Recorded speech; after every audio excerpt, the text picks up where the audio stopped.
But let's talk about, buying stocks a little bit lower. Let's move on to Brent Venables, a guy that, was coming off a pretty brutal season from Oklahoma standards, a very brutal season from Oklahoma standards, still making a bowl game and competing against Florida State in a bowl game in his first year.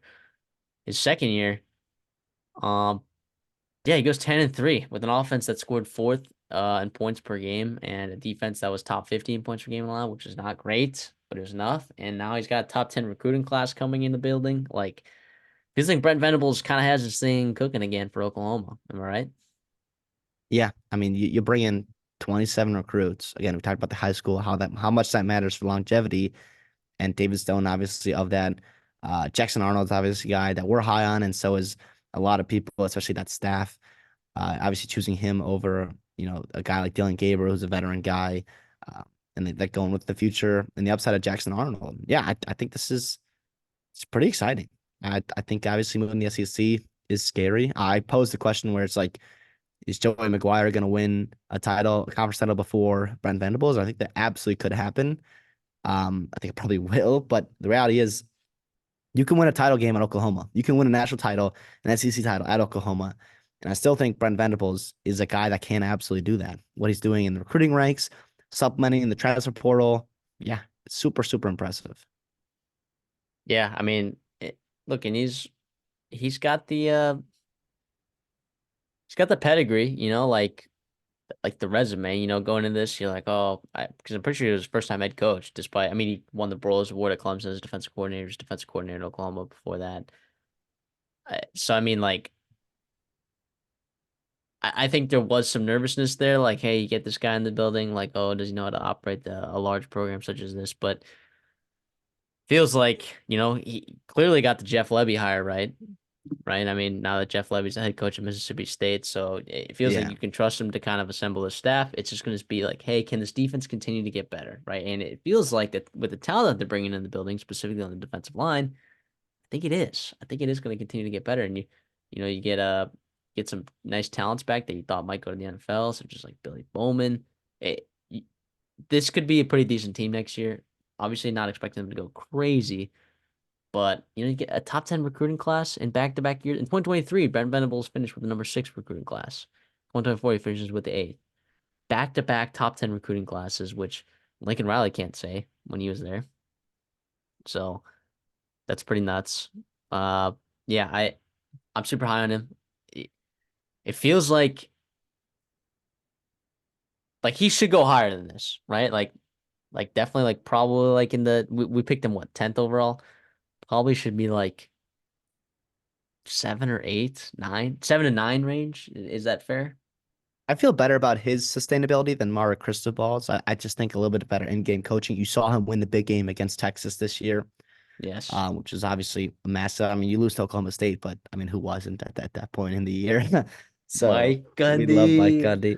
So it is what it is. I do think, yeah, like, I mean, you're probably putting him above Joey McGuire and Sonny Dykes in terms of just like pure coaches I'd rather have. And I think that like the upside with Venables is more than what Dykes and McGuire can do, I think, because just of the program he's at, but also with the way he's recruiting. I mean, you bring in Seth Luttrell from North Texas to be your offensive coordinator, a former head coach at North Texas. He's also, by the way, his alma mater is Oklahoma, which is exciting as well.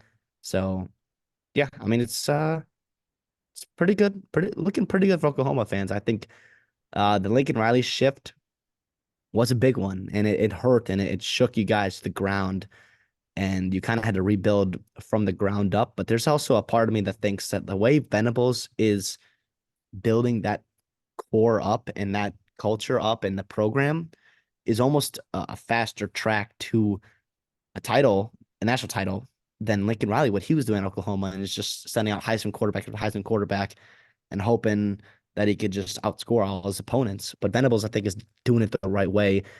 He's he learned not to dabble Sweeney, except he's actually using the portal, which is, by the way, if Dabble Sweeney was using the portal, he probably has another title, probably right there with everyone else, in top two, three coaches in college football. So I think you have to be excited about Brent Venables and Oklahoma. I do think the move to the SEC is a tough one.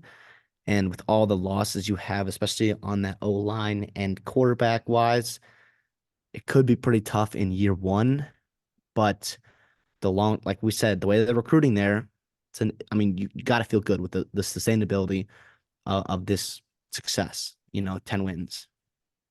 And Yeah. by the way, 10-2 in the SEC, that gets you in the playoffs just about every year. Yeah, absolutely. I'm just realizing now though. Um, so the first day we took four guys, I think. But I think like once we got to this day, I think I picked first. So I think I actually picked Brent Venables first. So I think I picked him 9, and then Mario Cristobal I think went 10. Yeah, Because then I because you went. took McGuire over Freeman. Yeah, I remember Oh that. yeah, I did. So okay, so then maybe all right. So then maybe we got that wrong. So I definitely do think the day one that we did the first 6 picks. I'm like almost positive. Maybe not. Maybe we only did the first 4. Maybe we did it in groups of 4. Oh no, here it is up here. Yeah, so Venables was the 5-1 in the first pick in the fifth round. Cristobal went 2 in the fifth round. So yeah, so starting with Venables, um, it's that's when we flipped day 3. We flipped. So is Okay, okay. Venables went and then Cristobal. So you took Venables over Cristobal. And it's something obviously I think you're probably going to do again. I would probably do that again. Yeah, I'd probably do that again. But man, the I'm just glad that I didn't take Sonny Dykes before killing the board. I was freaking out for a second. I was like, no, wait, did I actually do that? But yeah, so I guess rounds 5 through 6, 5 through 7, I guess we flipped them. So